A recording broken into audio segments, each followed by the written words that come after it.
നമ്മുടെ എല്ലാ പ്രശ്നങ്ങളും നാം തന്നെ പരിഹരിക്കാൻ നോക്കണ്ട ചങ്ങാതി. നമുക്കേ അതിനൊക്കെ പരിഹാരം കണ്ടെത്താൻ പറ്റൂ എന്ന് ചിന്തിക്കുകയും വേണ്ട. പകരം ദൈവത്തിന് അവിടെയൊക്കെ ഒരു അവസരം കൊടുത്തു നോക്കൂ. ബൈബിളിൽ നമ്മൾ കണ്ടുമുട്ടുന്ന ഒട്ടുമിക്ക വ്യക്തികളും നമ്മോട് പറയുന്ന കാര്യം ഇതുതന്നെയാണ്. കൈവെള്ളയിലെ രേഖകൾ പോലെ പരിചിതമായ ഒരു കടൽപ്പരപ്പിൽ എവിടെ വലയിട്ടാലാണ് മീൻ കിട്ടുന്നതെന്ന് എനിക്ക് പച്ചവെള്ളം പോലെ അറിയാമായിരുന്നു. ആ അറിവിൽ അഹങ്കരിച്ചപ്പോഴാണ് ഒരു രാത്രി തീരുവോളം ആ കടലിൽ ഞാൻ എൻ്റെ പ്രശ്നങ്ങളുമായി മൽപ്പിടുത്തം നടത്തിയത്.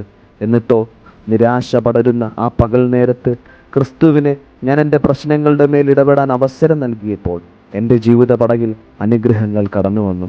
പറഞ്ഞു വന്നത് പത്രോസിൻ്റെ കാര്യമാണ്. അന്ന് വരെ എൻ്റെ പേശികൾക്ക് കാരിരുമ്പിൻ്റെ കരുത്തുണ്ടായിരുന്നു.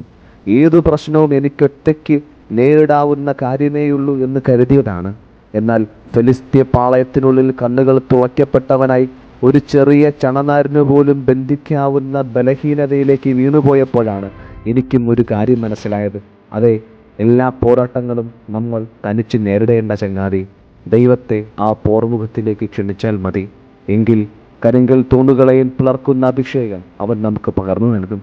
സാംസന്റെ കാര്യമാണ് ഈ പറഞ്ഞു വന്നത്. അതേ ചങ്ങാതി, ജീവിതത്തിലെ നൊമ്പരങ്ങളൊന്നും ഇനി നിങ്ങൾ തനിച്ച് നേരിടേണ്ടതില്ല.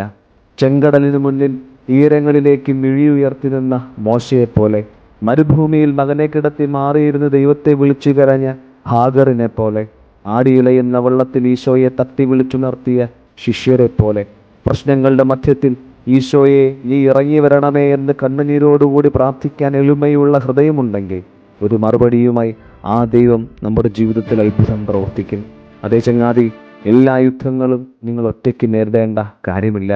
നിങ്ങൾക്ക് വേണ്ടി പോരാടാൻ ദൈവത്തെ അനുവദിച്ചാൽ മാത്രം മതി. ദൈവം അനുഗ്രഹിക്കട്ടെ.